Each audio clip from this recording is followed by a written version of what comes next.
धूप किनारे में भी हूँ मैं, 7 साल का था मैं, अब्बा का फ्लैशबैक बना था। तो फ्यू आर्टिस्ट जिनके साथ मैंने अभी तक सरप्राइजिंगली काम नहीं किया इज सजल।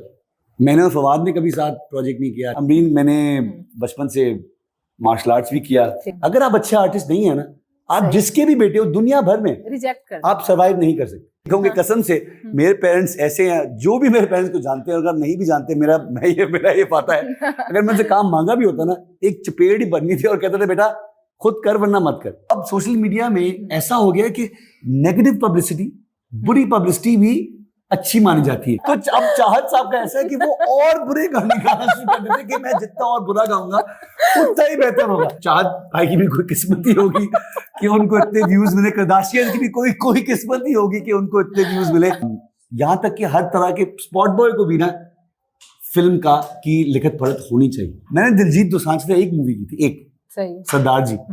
कसम से अभी भी ना मुझे कनाडा में फ्री उबर राइड मिलती है कोई पंजाबी ड्राइवर, मैं कहता पाजी ले तुसी बिलाल चौधरी तो पैसे थोड़ी ले ले। अगर कोई आर्टिस्ट 2 चीजों में काम करके हिट हो गया है या 40,000 चीजें करके अभी तक हिट नहीं हुआ, वो उसकी किस्मत है। अस्सलाम वालेकुम जी, मेरे साथ मौजूद हैं अली काज़मी। और अली काज़मी की खासियत ये है कि ना सिर्फ ये बेहतरीन एक्टर हैं बल्कि ये इतने ज्यादा काम करने जानते हैं और इतनी जुबानें बोलते हैं। और ना सिर्फ ये जुबानें बोलते हैं बल्कि इन्होंने जो इनको जुबान आती है उसमें इन्होंने काम भी कर रखा है। और अली, आप सबसे पहले तो पाकिस्तान में खुशामदीद। आप कनाडा से यहाँ पर आए, आपका अपना मुल्क है, आपका अपना घर है। ये बताएं आप कौन हैं? इतने सारे काम आप कर लेते हैं, जरा बताएं आप अपने देखने वालों को, आप क्या क्या कर लेते हैं? मार्शल आर्ट आप करते हैं, ठीक है, उसके इतनी जुबानें भी बोलते हैं, जरा बताएं आप कौन है? देखिए, मैं एक पहेली हूँ। नहीं सच्ची बात है कि आई थिंक जब आप एक आर्टिस्ट होते हैं, सबसे पहले तो जिंदगी एक ऐसी चीज है क्योंकि छोटी सी होती है, उसके अंदर आपने अपने वक्त को आपने दोबारा करना है, उसको मैक्सिमाइज करना है। एंड मैं ये क्रेडिट अपने पेरेंट्स को दूंगा कि उन्होंने अपनी जिंदगी सच्चे अंदाज से, सच्चे दिल से जी। और उन्होंने हमेशा मुझे बहुत ही ओपननेस के साथ, खुले दिल से कहा बेटा जो आपने करना है सही है आप करें, लेकिन उसमें अबूर हासिल करें, लिखत पढ़त करें और उसको सही तरह करें। जो भी करें सही तरह करें, वरना मत करें। तो यही था कि बचपन से मुझे लैंग्वेजेस का बहुत शौक था। ठीक है, आपने यही रहते हुए सीखी? मोस्ट ऑफ द लैंग्वेजेस मैंने यही रहते हुए सीखी। अच्छा, ठीक है। और ये है कि आप कभी भी ना, लैंग्वेजेस की सबसे बड़ी बात होती है कि शर्माना नहीं है। हमारे आप ये भी बता देना कौन कौन सी जुबानें आप बोल लेते हैं, आप पहले ये तो बताएं ना उनको। आप देखिए, जाहिर सी बात है, अंग्रेजी, उर्दू, पंजाबी, थोड़ी बहुत फारसी, अरबिक, फ्रेंच, पश्तो, दरी। जिन लोगों को ना पता, वो पश्तो और फारसी के ऐसी मिक्स है जो कि अफगानिस्तान में ज्यादातर बोली जाती है। सही है, और सही है। काबुल में। तो खैर हुआ ये कि मुझे बचपन से हमेशा लैंग्वेज का बहुत शौक था। पेरेंट्स ने हमेशा एनकरेज किया। और दरअसल ये है कि लैंग्वेज की ये बात है कि प्रैक्टिस मेक्स परफेक्ट। तो आपने बस उसके अंदर बस वक्त लगाना है थोड़ा सा और बोलते रहना है, शर्माना नहीं। तो जो भी आपको अगर सीखना है, शर्माना नहीं, बेशक सीखें। और हर तरह के लोगों से मिले, जितना आप उठक बैठक करेंगे हर तरह के मुख्तलिफ लोगों से, उतना आपका एक्सपीरियंस बढ़ेगा। उसी तरह अमरीन, मैंने बचपन से मार्शल आर्ट्स भी किया। ठीक है। बाकी जो दोस्त पोलो खेलते थे उनके साथ घोड़े भी चलाए। अच्छा। जो लोग जो बाइकिंग करते थे उनका बाइकिंग सीखी। अच्छा। फिर साथ साथ स्पोर्ट्स कार्स भी चलाए, उनका भी शौक था। फिर उसके अलावा स्कूबा डाइविंग का मुझे बहुत शौक है। वो एक अलग दुनिया है। सही है। अगर आपने कभी नहीं की तो प्लीज कोशिश कीजिए। देखिए, जितनी एक्सपीरियंस आप जिंदगी में अपने साथ ऐड ऑन करेंगे ना, वो आपको हमेशा आर्ट में और किसी चीज में आपको जरूर कभी न कभी आपके फायदे में आएंगे। जैसा कि राहत काज़मी और सायरा काज़मी के बेटे भी हैं और ये दोनों किसी भी तारुफ का मोहताज नहीं हैं। पाकिस्तान शोबिज़ इंडस्ट्री का बड़ा नाम है। ये बताइएगा जी, आपके वालिदैन ना सिर्फ अच्छे आर्टिस्ट हैं बल्कि नहायत खूबसूरत लोग हैं। आप जहाँ भी जाते होंगे, जाहिर है आपकी अपनी शनाख्त आपके काम की वजह से है, लेकिन आपकी एक दूसरी शनाख्त ये भी है कि आप इनके बेटे हैं। बिल्कुल है, ठीक है। तो वो जो कॉम्प्लीमेंट आपको जब मिलता है साहिरा काज़मी और राहत काज़मी के हवाले से, वो कैसा फील करते हैं आप? सच बताऊं, जस्ट बहुत अच्छा लगता है अभी भी। आई नो कि लोग कहते हैं कि आपकी कोई कंपटीशन नहीं थी। मैंने कहा कभी उन जैसे जबरदस्त खूबसूरत लोगों के साथ मेरी क्या कंपटीशन हो सकती है। मैं एक आम आदमी हूँ भाई। वो उनकी खासियत ये है कि वो बिल्कुल जैसे आपने कहा कि वो ना सिर्फ आर्टिस्ट बहुत खूबसूरत है, लेकिन बहुत अच्छे इंसान भी, बहुत अच्छे लोग हैं। हाँ जी, और उन्होंने कभी भी हमेशा आर्ट को हमेशा तरजीह दी। उन्होंने कभी ये नहीं कहा कि बेटा पैसे कमाओ, हीरो बनो, फेम, कभी ऐसी कोई बात नहीं थी हमारे घर में, खुदा की कसम। सिर्फ ये था कि हमारे घर में हमेशा वो ही एक मेरा पहला फिल्म स्कूल, मैंने कनाडा जाके टोरंटो फिल्म स्कूल में जाके I have a degree in film arts and production. तो मैंने डायरेक्शन पढ़ी, प्रोडक्शन पढ़ी, एक्टिंग पढ़ी, एंड लेकिन घर पे मेरा पहला फिल्म स्कूल जो था वो मेरे वालिदैन के साथ ही था। ये एंड उनकी कसम से उनकी यही खासियत है कि उन्होंने कभी मुझे पुश नहीं किया इन दिस। तो हमेशा मेरी अपनी चॉइस थी, तो बचपन से मैं कर रहा हूँ। यानी आर्टिस्ट बनना आपकी अपनी चॉइस थी, पेरेंट्स ने आपको नहीं कहा या फोर्स नहीं किया उन्होंने। और इसी में उनकी भी जीत थी और इसी में मेरी भी जीत थी कि मैं आज तक, मुझे भी काम करते हुए कसम से 30 साल हो गया, doing it since I was a kid. धूप किनारे में भी हूँ मैं, 7 साल का था मैं, अब्बा का फ्लैशबैक बना था। और आज तक आई स्टिल फील कि दुनिया में कहीं भी जिस भी सेट पे हूँ, मुझे लगता है कि मेरा पहला दिन। ये बताइएगा कि साहिरा काज़मी जी और राहत काज़मी साहब के बेटे होने की वजह से, उनकी औलाद होने की वजह से शोबिज़ में एंट्री आपके लिए कितना मुश्किल थी, कितना आसान थी? या आपको लगता है कि अगर पेरेंट्स नामवर हों, शोबिज़ इंडस्ट्री में हों, तो उनके बच्चों के लिए जरा थोड़ी आसानी होती है काम हासिल करने के लिए? देखिए, ये एक आई नो बहुत कंट्रोवर्शियल सवाल है और बहुत ही होता है कि नेपोटिज्म, नेपो बेबी। सच्ची बात यह है कि जैसे कि लाइक एनी फील्ड, इस फील्ड में ज्यादातर ऐसा नहीं होता कि यस एंट्री हो जाती है। अच्छा, ये मैं कहूँगा, जाहिर सी बात है। आई बीन डूइंग इट जब मैं छोटा सा था। सही है। पीटीवी के लिटरली पीटीवी के हॉल्स में अमिताभ की तरह भागते भागते बड़ा हुआ हूँ। सही है। लेकिन एंट्री हो जाती है, लेकिन लंबी रेस का घोड़ा बनना और अपने काम को सस्टेन करना और अपने काम के साथ अच्छाई करना और सच्चाई करना, वो आपकी जिम्मेदारी है। वो आपको, और सच्ची बात है, ऑडियंसेस जो है ना, वो आपको इतनी आसानी से जाने नहीं देंगे। ये ऑडियंस हमारी प्यार भी बहुत करती है, लेकिन बहुत ही क्रिटिकल आई से देखती भी है। अगर आप अच्छे आर्टिस्ट नहीं है ना, आप जिसके भी बेटे हो दुनिया भर में, रिजेक्ट कर, आप सर्वाइव नहीं कर सकते। बिल्कुल नहीं। तो मैं ये बिल्कुल यही कहूंगा। मैं इसलिए यहाँ से अपनी पीक पे 25 पे मैं यहाँ से गया, क्योंकि यहाँ फिल्म स्कूल्स नहीं थे उस वक्त। 2008 में यहाँ फिल्म स्कूल्स नहीं थे, यहाँ पे फिल्में नहीं बन रही थी। और मुझे यही डर था कि मैं जब 40 साल का हूँगा, जो कि मैं अब हूँ, और लोग मुझे ये सवाल पूछेंगे कि आपकी ये लेगेसी थी, आपकी इतना बड़े नाम, इतने नामवर पे आपने क्या किया, और मेरे पास कोई जवाब नहीं होगा कि मैं बस इधर ही रह गया। सही है। मुझे ये डर था कि मैं अपने मेरे अब्बा की हमेशा ये ख्वाहिश थी कि बेटा जरूर पढ़ लिख के जो भी करो, जस्ट लिखत पढ़त करो उसी काम में, and do it well. So I went to Canada, I studied.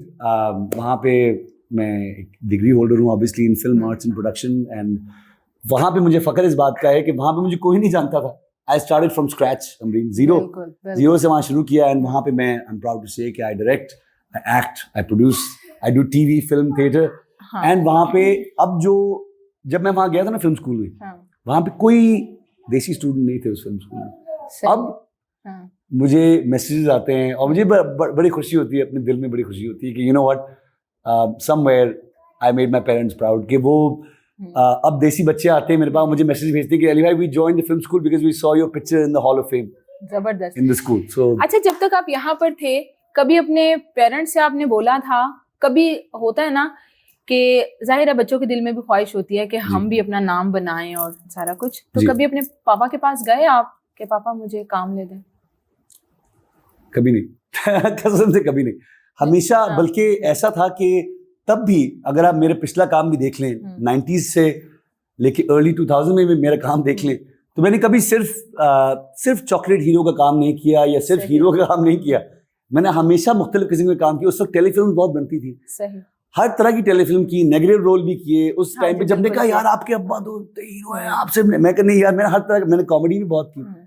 Urban देसी एक बड़ी फेमस कॉमेडी वासी चौधरी मिली, उस टाइम पे सबने कहा यार कॉमेडी क्यों कर रहा है, हीरो है ये वो, सिर्फ इंटेंस रोल कर। मैंने कहा नहीं भाई, ऐसा नहीं करना, क्योंकि I didn't want just a direct comparison. मैं नहीं चाहता था कि लोग यही कहें कि अच्छा भाई काज़मी साहब का बेटा बस सिर्फ हीरो ही है हीरो और कुछ नहीं आता है इसको। अच्छा, आपने जैसा कि कहा नेगेटिव आपने भी किए, जी, किरदार भी बिल्कुल, किए, कॉमेडी बिल्कुल। भी की आपने, और ये और कसम से, और हाँ। एक बात वो उसी सवाल के मैं हाँ। वापस जाऊं, मैं यही कहूंगी हाँ। कसम से मेरे पेरेंट्स ऐसे हैं, जो भी मेरे पेरेंट्स को जानते हैं, अगर नहीं भी जानते, मेरा ये पता है, अगर मैं उनसे काम मांगा भी होता ना, एक चपेट ही बननी थी और कहते थे बेटा खुद कर वरना मत कर, वरना मत कर। ये मेरा वादा है आपको, क्योंकि मेरे सही पेरेंट्स ने कहा। भी खुद जो भी किया हम्म, वो खुद ही किया। मेरे अब्बा जो हैं वो CSS भी उन्होंने किया हुआ है, बिल्कुल। वो लॉयर भी हैं, हाँ। डबल मास्टर्स डिग्री भी है उनके पास। हम्म, ये काम जो ये काम उन्होंने अपनी चॉइस से किया हम्म, और सही है। अपने ही दम पे किया। अपने दम पे मेरी किया। वालदा भी जो है हाँ, पाकिस्तान की पहली डायरेक्टर खातून डायरेक्टर थी, हाँ जी, बिल्कुल। फीमेल डायरेक्टर थी, और उन्होंने भी हाँ। अपने ही दम पे किया। दम पे किया। तो बेटे को भी अपने दम पे गारंटी यू, अगर मैंने पूछा भी होता ना, हाँ। सिर्फ चपेट पड़नी थी कि बेटा कोई जरूरत नहीं है, अपना काम खुद करो। खुद करो। अच्छा, आपने तरह तरह के किरदार किए अली, नेगेटिव भी किए, पॉजिटिव भी किए, कॉमेडी भी की, और मुख्तलिफ जमानों में। तो आप बताइएगा कि किस में आप ज्यादा कंफर्टेबल फील करते हैं?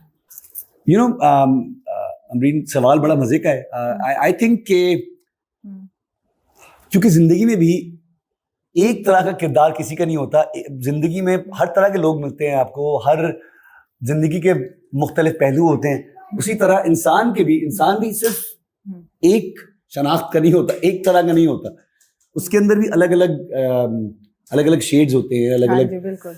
तो आई थिंक मजा सिर्फ ब्लैक और व्हाइट में नहीं, बल्कि ग्रे में भी खेलने का मजा है। बिल्कुल सही। एंड आई थिंक सबसे I feel comfortable in doing all sorts of characters. तब भी मुझे मजा ही तब आता है, बिकॉज दैट मीन्स कि मैं हर तरह की सोसाइटी के, हर तरह के बंदे को, हर तरह के इंसान को पोर्ट्रे कर सकता हूँ। और कोशिश मेरी यही है कि हर तरह के बंदे को दिखाए। क्योंकि लेट्स से फॉर एग्जांपल बागी का एग्जांपल ले, बागी का एग्जांपल ये था कि उसमें कंदील बलूच के मियाँ का मेरा किरदार था, जो कि एक गाँव वाला बंदा है, जो कि दुबई से आया है और उसकी छोटी सी दुकान है, और वो उसको खूबसूरती का बड़ा शौक है। उसने कंदील बलूच से उसने की शादी, उसके बाद बड़े अफेयर भी किए उसने।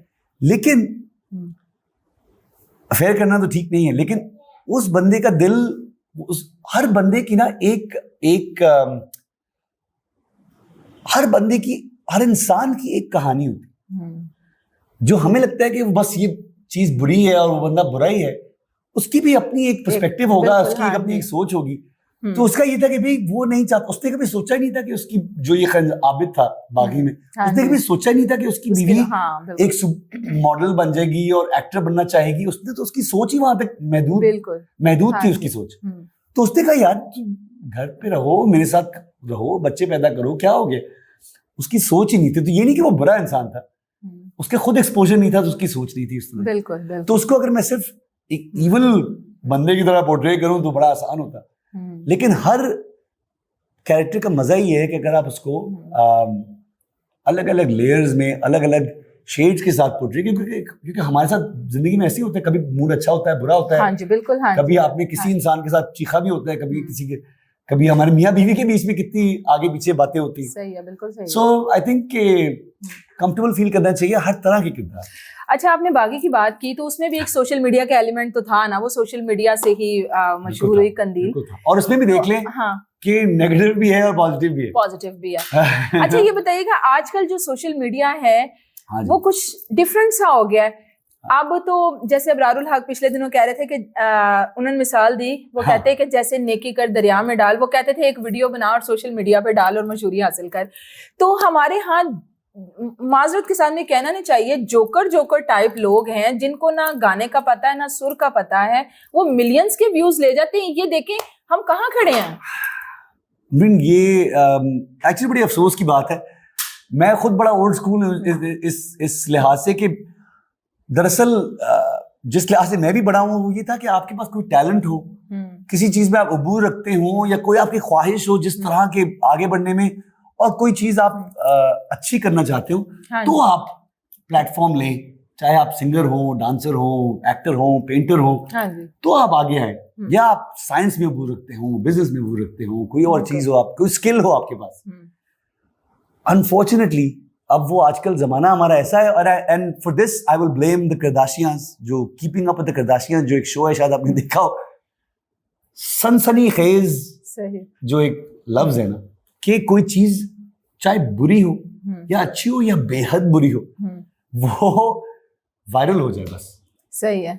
क्या आपने अपने खानदान की एक बुरी सी बात बता दी, या आपने अपने मियाँ के बारे में या अपनी बीवी के बारे में ऐसी बुरी सी बात बताई और वो वायरल हो। मैं कहूँ कि भाई मेरी 10 गर्लफ्रेंड्स थी एंड मैंने तो बड़ा एंजॉय, मैं घटिया सी बात करती हूँ, अल्लाह माफ करे तो, you know, and that's what sales.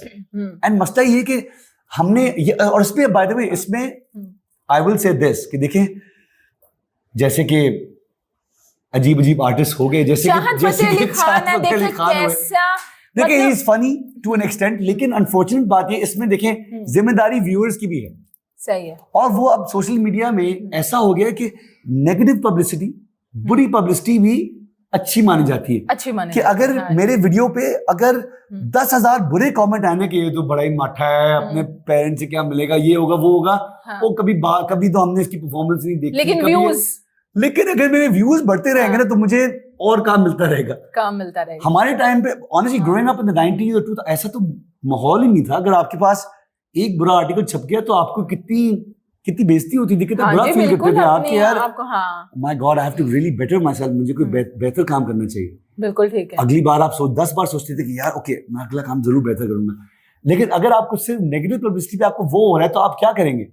आप सिर्फ अपनी नेगेटिविटी पे आप और बुरा काम करेंगे कि मुझे अपने बुरे काम पे और तो अब चाहत साहब का ऐसा है कि वो और बुरे गाने गाना शुरू कर देते कि मैं जितना और बुरा गाऊंगा उतना ही बेहतर होगा। अब ये सोचे, अब जाहिर सी बात है नुसरत साहब हमारे क्या बात, हमारे अपने सिंगर्स क्या, हमारे एक्टर्स क्या, हम सब कहते हैं कि यार मैं कनाडा में, अमेरिका में, चलो ना, कनाडा में, अमेरिका में मेरा गोल ये होता है, मैं हो गया, फरहान ताहिर हो गए, कुमैल नंजान, हम सब चाहते हैं कि हम पाकिस्तान के एम्बेसडर्स रहें, और हम कहते हैं भाई पाकिस्तान में बहुत टैलेंट है और हम आपको दिखाएंगे कि भाई हम भी हर तरह का काम कर सकते हैं, यू नो। हम ये थोड़ी कहते हैं कि हम वहां जाके हम कोई बुरा सा गाना गाने, मैं कोई बुरा सा नहीं, वो गाना तो खैर वो अच्छा। फिर चाहत साहब के मिलियंस में व्यूज आ रहे हैं, तो आप कब उनके साथ कुछ काम शाम कर रहे हैं? कभी भी नहीं, कभी। अगर इनफैक्ट अगर चाहत जो है हमारी उम्र यार का गाने भी गाना चाहे तो मैं नहीं करने दूंगा।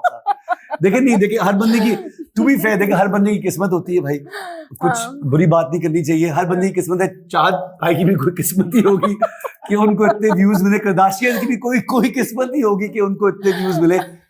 गॉड ब्लेस देम भाई, अल्लाह उनका भला ही करे। लेकिन आपने मुझसे पूछा, इसलिए मैं तो ये कहूंगा कि भाई कसम से अगर मैं होता तो मैं तो मुंह छुपा के किसी गार में छुप जाता कि भाई अल्लाह माफ करे, इस तरह की पॉपुलैरिटी नहीं चाहिए। लेकिन ये आजकल देखिए हमारे व्यूअर्स, आप सब पे ये प्लीज ये जिम्मेदारी है कि गलत चीजों को प्रमोट मत करें यार। क्यों देख रहे हैं क्यों कमेंट कर रहे हैं? अगर देखिए सच्ची बात है, अगर ऐसी चीजों को हवा ना मिले ना तो वो आग बुझ जाएगी। वो तो फिल्म में भी आ रहे हैं, उनकी कोई ईद उल अज़हा पे सुनने में है। हाँ जी, फिल्म में आ रहे हैं। तो आप लोग क्या कर रहे हैं? देखिए जैसे ताहिर, वो हमारी बड़ी कंपटीशन है। आप क्या कर रहे हैं? देखिए जैसे आपको याद है वो भी थे, हाँ जी, वो ताहिर साहब भी थे। उन्होंने भी कहा था कि वो हॉलीवुड में बड़ी चीजें कर रहे हैं और आई टू आई। लेकिन अब तो आपका मुकाबला टाई पड़ गई, वो भी मूवी आ रही, उनकी आपकी भी आ रही, क्या बनेगा आपका? बस अब हमारे व्यूअर्स पे है कि आप लोग चाहत साहब को देखना चाहते हैं या हमारे अपने सुपर हीरोज को, आप बताएं। सही है। अच्छा, आप ये बताइएगा कि पाकिस्तान की जो फिल्म, आप जाहिर है आपका इंटरनेशनल एक्सपोजर भी है काम के हवाले से, तो हम लोग जैसे फरहान ताहिर से भी हमने सवाल किया था, क्या फ़र्क देखते हैं पाकिस्तान के काम का अंदाज कैसा है, बाहर कैसा है, और हम जिस तरह की कहानियां बना रहे हैं उनमें कितनी बेहतरी और क्यों ज़रूरी है?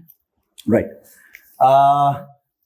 इसके अंदर चलें ब्रेक डाउन करना पड़ेगा। वो ये है कि सबसे पहले तो ये है कि टैलेंट और आर्टिस्ट्री की कोई कमी नहीं है पाकिस्तान में। ना, मैं बिल्कुल, ये हल्की बात नहीं है, बहुत भारी वजन वाली बात है कि यहाँ पे बिल्कुल कमी नहीं है। इतना टैलेंट भरा हुआ है, art wise, painting wise, music wise, acting wise, even technique wise. बात यह है कि हमारे पास दरअसल टेक्निकल इंस्टीट्यूट्स बहुत देर में खुले।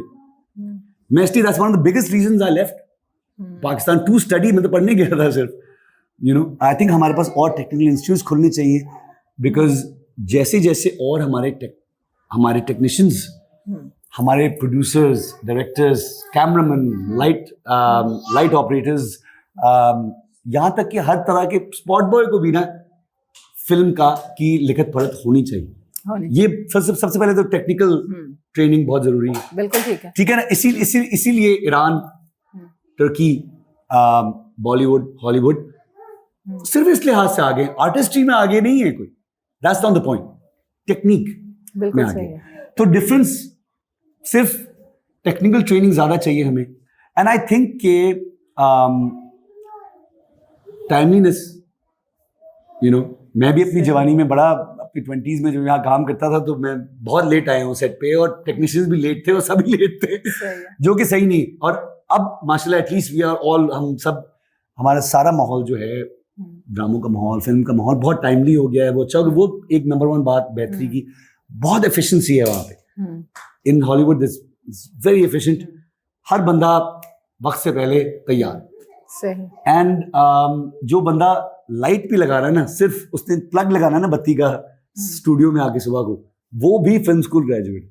अच्छा, समझ रही है? सही। तो ट्रेनिंग वेरी इंपॉर्टेंट।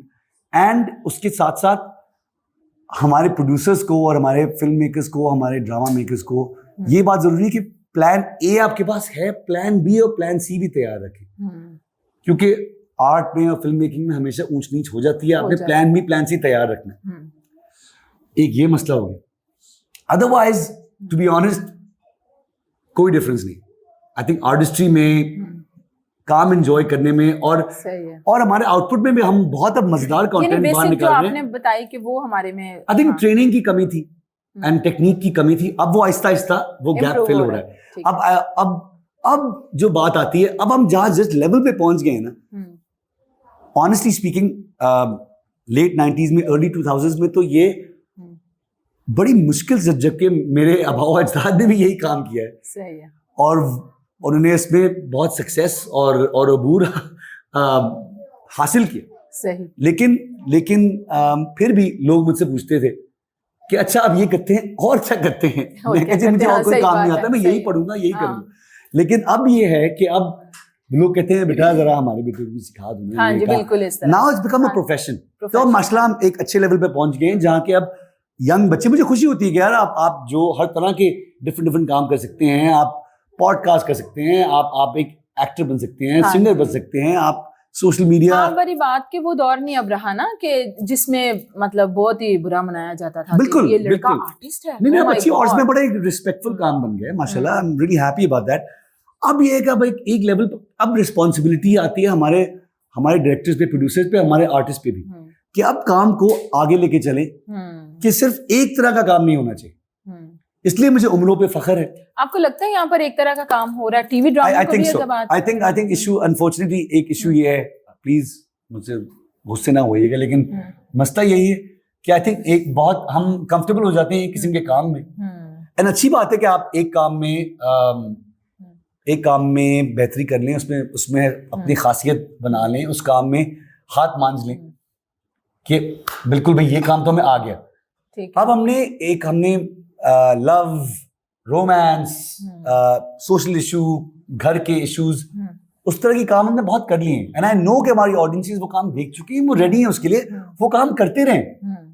लेकिन अब हमारे पे रिस्पॉन्सिबिलिटी, ये जिम्मेदारी है कि अब हमारी ऑडियंसेस को कैप्चर करें, अलग किस्म के काम, अलग किस्म की स्लॉटिंग करें। बच्चों के लिए काम बिल्कुल नहीं होता, एक्शन थ्रिलर का काम नहीं होता, क्राइम ड्रामाज में बहुत मजे का काम हो रहा है दुनिया भर में, वो हम नहीं कर रहे।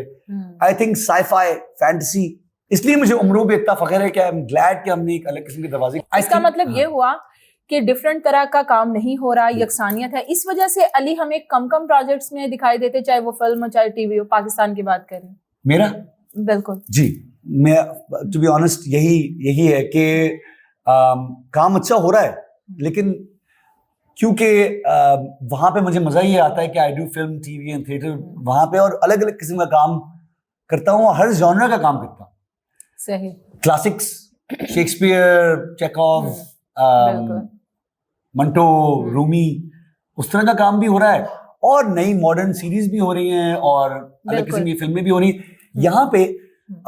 बिल्कुल मुझे मजा आता है, बिल्कुल हमारे रोमांस में बहुत मजा आया। हम एक खूबसूरती है जो पाकिस्तानियों के रोमांस की तो बात ही कुछ और है। हम इंडियंस भी हमारा काम देख के, टर्की हमारा काम देख के कहते क्या बात है, नो डाउट। हाँ जी, मुझे हमारे काम पे फख्र है, लेकिन अब वक्त आ गया हम पे जिम्मेदारी है कि अब हम अलग अलग जॉनर्स के भी काम में खासियत और अबूर हासिल कर लें। जिम्मेदारी से मैं सवाल ये करूंगी कि जैसे बाहर के मुल्कों में कम्युनिटीज बनी हुई, सिंगर्स को बुला लेते हैं, शायरों को बुलाते हैं, और बाहर की जो हुकूमतें हैं अगर कोई बंदा फिल्म बनाना चाहता है, अगर मैं गलत नहीं हूँ, तो उनके लिए फंड्स भी होते हैं। तो हमारे यहाँ से ये डायरेक्टर्स ये वो मतलब क्यों नहीं, हम लोग क्यों रुलाएंगे आप लाइव? आपकी फिर क्या जिम्मेदारी है, आपकी फिर क्या जिम्मेदारी है, आप क्या जिम्मेदारी अदा कर रहे हैं बाहर रहते हुए? क्यों रुलानी है? नहीं, हम सब जो क्रिएटर्स हैं, मैं डायरेक्ट भी करता हूँ, प्रोड्यूस भी करता हूँ, एंड इंशाल्लाह हाल ही में आप देखेंगे कि इस तरह की को प्रोडक्शंस करने की मैं, फरहान भाई, कुमैल नंजानी हो गए और बहुत से क्रिएटर्स हैं वहाँ पे जिनके साथ हम इन टच हैं और कोशिश कर रहे हैं हम सब के पाकिस्तानी एम्बेसडर्स बन के, बिकॉज हम जानते हैं कि यहाँ पे किस लेवल का काम है, किस लेवल का काम और हो सकता है। हाँ जी। तो अब हम को प्रोडक्शंस करने की, I live in Canada, in Toronto half the time, तो मैं बिल्कुल कैनेडियन। सिर्फ आप इंटरव्यू में बातें बनाने के तौर पे करें या प्रैक्टिकली हमें कुछ नजर आएगा? कब नजर आएगा? 100% नजर आएगा आपको आने वाले को। देखिए, अब पहले तो कुछ साल लगते हैं अपने आप को एस्टेब्लिश करने में, वो कर लिया, अल्लाह का शुक्र है। अब मुझ पर भी जिम्मेदारी है, जैसे फरहान ताहिर पे जिम्मेदारी थी, मुझ पर जिम्मेदारी। अब हम ऐसा कर रहे हैं कि हम वहाँ के जो फंड्स होते हैं जो गवर्नमेंट से रिलेटेड होते हैं, अब हम उनको पिच कर रहे हैं को प्रोडक्शंस ऐसी जो कि पाकिस्तान में शूट हो और कनेडियन टैलेंट को, कनेडियन देसी टैलेंट को और पाकिस्तानी टैलेंट को, technicians and cast and crew, उनको मर्ज करके अब प्रोडक्शंस बनाए। चाहे वो थिएटर हो गया, बाय द वे थिएटर में भी कर रहा हूँ को प्रोडक्शंस में पिच की हुई हैं ऐसे आइडियाज, और अपना फिल्म में ऐसे आइडियाज पिच किए हुए हैं जो कि बस इंतजार कर रहा हूँ कि उनका ग्रीन लाइट हो जाए, तो फिर आपको मैं खुशखबरी दूंगा। लेकिन बिल्कुल हाल ही में, अगले कुछ सालों में ही, with in the next 3 to 4 years आपको गारंटीड नजर आएंगे ऐसे सवाल मैंने आपसे किया और मुझे उम्मीद है कि जैसे आपका ये कुछ बनेगा आप मुझे फोन करके बताएंगे और उस प्रोजेक्ट का पहला इंटरव्यू मेरा होगा। लेकिन देखिए इंशाल्लाह ऐसा होगा, लेकिन ये बात याद रखें कि जिम्मेदारी बिल्कुल हमारी है और जिम्मेदारी हमारे व्यूअर्स पे भी है कि आप लोग भी हल्ला डालें और ये कहें कि यार हमें और तरह कंटेंट चाहिए ताकि हमारे प्रोड्यूस, आधे टाइम ऐसा होता है कि आप लोग भी अगर अलग किस्म का कंटेंट देखेंगे और हमारे प्रोड्यूसर्स को बताएंगे नहीं कि हमें भी अपने एवेंजर्स चाहिए, अपना मिर्जापुर चाहिए, अपना कुछ और चाहिए, तो प्रोड्यूसर्स भी वो फिर होता ही है कि आप ना कंटेंट हो जाते हैं, आप फिर इजी हो जाते। जब घर पे खाना मिल रहा है, सही है, हाँ, तो बिरयानी मिल रही है मजेदार, तो आप कहते हैं भाई ठीक है मैं कंफर्टेबल हूँ, प्रोड्यूसर भी फिर कंफर्टेबल हो जाते हैं कि चलें भाई इसमें पैसे बन रहे हैं और ये काम हो रहा है और ऑडियंस एंजॉय कर रही है। बिल्कुल, और ऑडियंस एंजॉय कर रही है, लेकिन ऑडियंस भी चाहती है मुख्तलिफ किस्म का काम। अच्छा, एक सवाल मुझे लास्ट में, मैं आपसे एक आध सवाल रह गया करूंगी। जी। हम लोग बॉलीवुड से इतना इंस्पायर क्यों रहे हैं? अगर मैं अपना बचपन देखूं, मेरे पेरेंट्स की बात करूं, वो आज भी दिलीप कुमार की बात करते हैं, राजेश खन्ना की बात करते हैं। गो कि हमारी उस वक्त की पाकिस्तान फिल्म इंडस्ट्री का भी बड़ा एक वो था, लेकिन अगर हम मजमूई तौर पर बात करें तो कई नस्लें हमारी बॉलीवुड से बड़ी मुतासिर है। इसकी सबसे बड़ी वजह क्या है? बहुत आला सवाल। इसकी 2 वजह। सबसे पहली वजह लार्जर देन लाइफ। वो जिस तरह अपने हीरो हीरोइंस को दिखाते हैं ना शुरू से, सही है, वो एक बहुत ही लार्जर देन लाइफ हमारे पास वो था हमारी फिल्मों में, हमने वो अचीव कर लिया था, फिर हमने खो दिया। और अनफॉर्चुनेटली हमारे गवर्नमेंट भी जिस तरह चेंज होते हैं, उसने भी गवर्नमेंट ने साथ नहीं दिया। हमेशा वहां पे जो भी हो वो उनका गवर्नमेंट साथ देती है हमेशा। तो अनफॉर्चुनेटली हम इस बात में मार खा गए। लेकिन उन्होंने ऐसे उन्होंने छोड़ा नहीं कभी। फिल्म उनकी थ्रू आउट देखिए कब से चल रही। बिल्कुल, हाँ जी। उनकी फिल्म को ऑलमोस्ट 100 साल होने लगे। सही है। और हमारी फिल्म जो है वो धक्का, वो एकदम वो स्टार्ट हमारे जबरदस्त थी और फिर एकदम से रुक गई। रुक गई। अब वापस धक्का स्टार्ट होते होते अब आ रही। सही। तो एक वो ये कि लार्जर देन लाइफ उन्होंने ऐसे किरदार बना दिए, जैसे दिलीप साहब हो गए, राजेश खन्ना हो गए, वो सुपर डुपर स्टार्स थे और उन्होंने हमेशा फिल्म में उनको ऐसे पोर्ट्रे किया कि ये इस तरह का कोई बंदा ही नहीं है। बिल्कुल राइट। सही। मधुबाला हो गई, माधुरी दीक्षित हो गई, अपना शाहरुख खान हो गए, शाहरुख खान, शर्मिला टैगोर हो गई, शाहरुख खान हो गए, अमिताभ बच्चन साहब हो गए, क्या बात। खैर उसके साथ साथ उनका जो फैंडम है ना, ये भी बात है कि एक तो उनके पास सिनेमा के भी जाहिर सी बात है, उनके पास तकनीकी भी और चीजें हैं, उनके गवर्नमेंट सपोर्ट करता है, उनके पास अलग लेवल के सिनेमाज हैं। बस्ती में अलग सिनेमा है सस्ता, सही, मिड टियर अलग सिनेमा है थोड़ा सा और महंगा, और फिर हाई लेवल सिनेमा है जिसके अंदर जो मैंने जिंदगी मैं जा चुका हूं उसमें, मैं भी शौक हो गया, मैं दुनिया भर के सिनेमा देख ली। This is next level man, full हर बंदे की रिक्लाइनिंग सीट्स और मतलब जबरदस्त माहौल, क्या बात। तो हर लेवल का हमें भी चाहिए कि हम स्क्रीनें और बढ़ाएं, यहाँ पे स्क्रीन हमारे पास बहुत कम है। और वो जो एक फैंडम होती है ना सच्ची में, एक इसलिए तो लोग कहते हैं कि वहाँ जो मैंने पंजाबी फिल्म इंडियन फिल्म की है ना, सही, जो इंडियन फैंडम है ना, वो भी एक नेक्स्ट लेवल। आई गेस वहां पे लोग भी ज्यादा है शायद, और वो छोड़ते नहीं, वो कहते हैं कि यार बस ये इसने अगर ये काम कर लिया तो ये तो भाई क्या, मतलब ये फिल्म का आगे तो ये क्या बात है, बस वो आपको मान लेते हैं एक बार। हमारे यहाँ फिर भी थोड़ा सा होता है कि यार अच्छा, क्योंकि हमारे यहाँ अनफॉर्चुनेटली ऐसा था कि कल्चरली ना उन्होंने कहा था मिरासी है, क्या किया हुआ है, सही बात है, की हुआ है क्या की बड़ी गाल है जी, ढोलक बजा लेते हैं। वो ये था कि उनके यहाँ ये था कि भाई आर्ट कर रहे हैं, कला है, कला। हमारे यहाँ भी पूजा करते हैं वो एक किस्म की, हमारे यहाँ बेसिक ये हो कि ठीक है, हमारे यहाँ पूजा का सिस्टम तो बिल्कुल नहीं है, लेकिन अब है कि अब कला को वापस माना जा रहा है और वो फैंडम एक आ रही है। इसलिए तो लोग कहते हैं ना कि वो उसको गलत ना लीजिए कि वो इसलिए लोग कहते हैं कि इंडिया जाके वो एक अलग फील होता है, या वहां पे भी जाके एक अलग फील होता है कि वो फैंडम ऐसी है, फैंडम ऐसी। आप वहां पे भी हॉलीवुड में कोई फिल्म कर लें तो ऐसा है कि भाई वो, मैंने दिलजीत दोसांझ से एक मूवी की थी, एक सरदार जी, कसम से अभी भी ना मुझे कनाडा में फ्री उबर राइड मिलती है, कोई पंजाबी ड्राइवर मैं कहता पाजी ले तुसी बिलाल चौधरी तो पैसे थोड़ी ले ले। अच्छा, that's the level of fandom. I did that movie, I swear 8 years ago।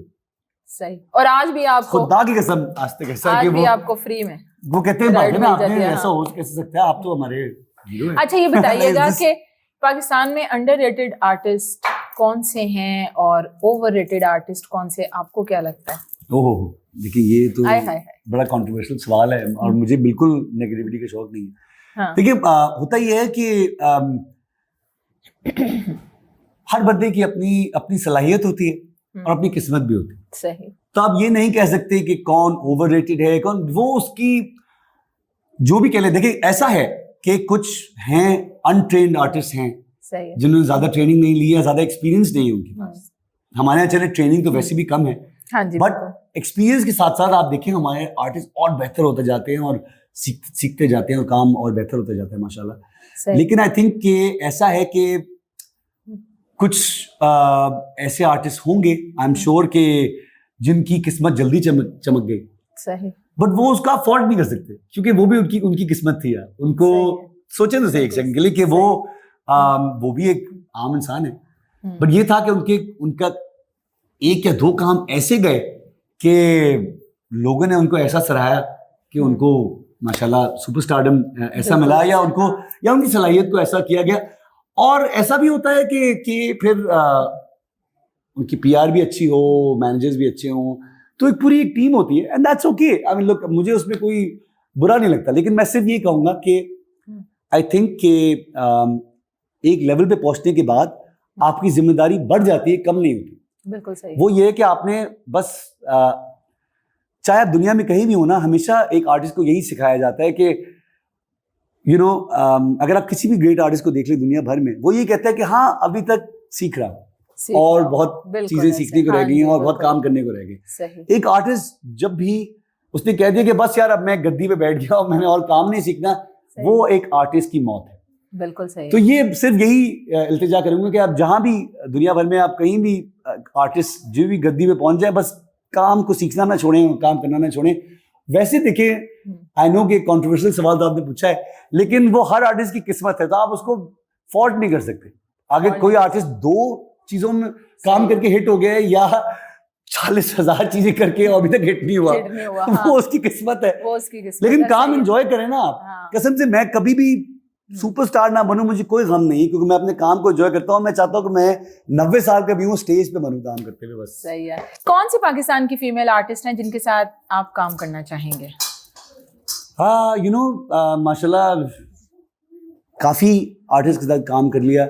I think one of the few artist जिनके साथ मैंने अभी तक सरप्राइजिंगली काम नहीं किया इज सजल। अच्छा, सजल। Sajal, I think, is a lovely artist. I have not worked with her yet. मैंने और फवाद ने कभी साथ प्रोजेक्ट नहीं किया। I think that would be very interesting. अच्छा, ठीक है। अपना और एक्ट्रेसेस में बहुत माशाल्लाह there's Kubra. I've never worked with Kubra before. ठीक है। I've never worked with Hania before. I think बहुत से इंटरेस्टिंग आर्टिस्ट हैं, but I think Sajal would be top of the list. चलें, ठीक है। हाँ। चलें, अल्लाह करे कि हमें कोई खुशखबरी मिले कि आप दोनों काम कर रहे हैं, और बहुत बहुत अच्छा लगा आपसे बात करके। बहुत बहुत शुक्रिया। बहुत शुक्रिया अमीर, थैंक यू।